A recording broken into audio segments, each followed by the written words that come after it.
دوستوں، آج ہم آپ کو نزلہ، زکام اور کھانسی کا ایک بالکل مفت میں تیار ہونے والا بہت ہی مفید اور کامیاب ترین اور حیران کن نسخہ بتانے والے ہیں۔ ہم اپنی روزمرہ کی زندگی میں کئی چیزوں کو بالکل بیکار اور فالتو سمجھ کر پھینک دیتے ہیں، حالانکہ قدرت نے ان میں بھی ہمارے لیے بہت بڑے بڑے فائدے رکھے ہوتے ہیں۔ آج ہم آپ کو ایک ایسی ہی چیز کے بارے میں بتائیں گے۔ موسم کی تبدیلی کے باعث جب نزلہ زکام ایک دم سے لگ جاتا ہے، چھینکیں آنا شروع ہو جاتی ہیں اور ساتھ ہی آنکھوں سے بھی پانی بہنے لگتا ہے، ناک میں بھی بالکل پتلا پانی کی طرح مواد بہتا رہتا ہے، اسی وجہ سے کھانسی بھی ہونے لگتی ہے، تو ایسی حالت میں یہ نسخہ فوری طور پہ فائدہ کرتا ہے۔ آدھے سے زیادہ بیماریاں پہلے دن ہی ختم ہو جاتی ہیں اور 2 یا 3 دن میں مکمل آرام آ جاتا ہے۔ اس نسخے کے اور بھی بہت سارے فائدے ہیں، مثلاً اگر کسی کو پیشاب زیادہ آتا ہو، بار بار آتا ہے، پیشاب کنٹرول کرنا مشکل ہوتا ہے، چاہے یہ شوگر کی وجہ سے ہو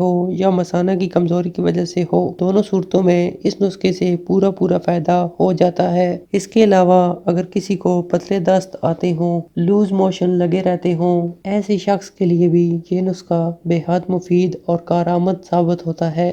اس کے لیے آپ نے یہ کرنا ہے، جب بھی آپ گھر میں انار کھائیں یا انار کا جوس تیار کریں تو آپ نے انار کے چھلکوں کو پھینکنا نہیں ہے، بلکہ آپ نے دھوپ میں رکھ کے خشک کر لینا ہے۔ ان چھلکوں کو خشک کر کے سنبھال کر رکھ دیں۔ جب بھی آپ کو نزلہ زکام کی شکایت ہو، چھینکیں آنے لگیں، تو آپ نے انار کے چھلکے کا ایک ٹکڑا لے کر اسے 1 کپ پانی میں جوش دیں اور پھر اسے چھان کر اس میں حسب ذائقہ میٹھ ڈال کر اسے پی لیں۔ دن میں 2 مرتبہ اسے تیار کر کے استعمال کریں، 1-2 دن میں ہی نزلہ زکام کا مرض دور ہو جائے گا۔ تو آج کے لیے اتنا ہی دوستوں، ویڈیو پسند آئے تو لائک ضرور کریں اور ہمارے چینل کو بھی سبسکرائب کریں۔ شکریہ۔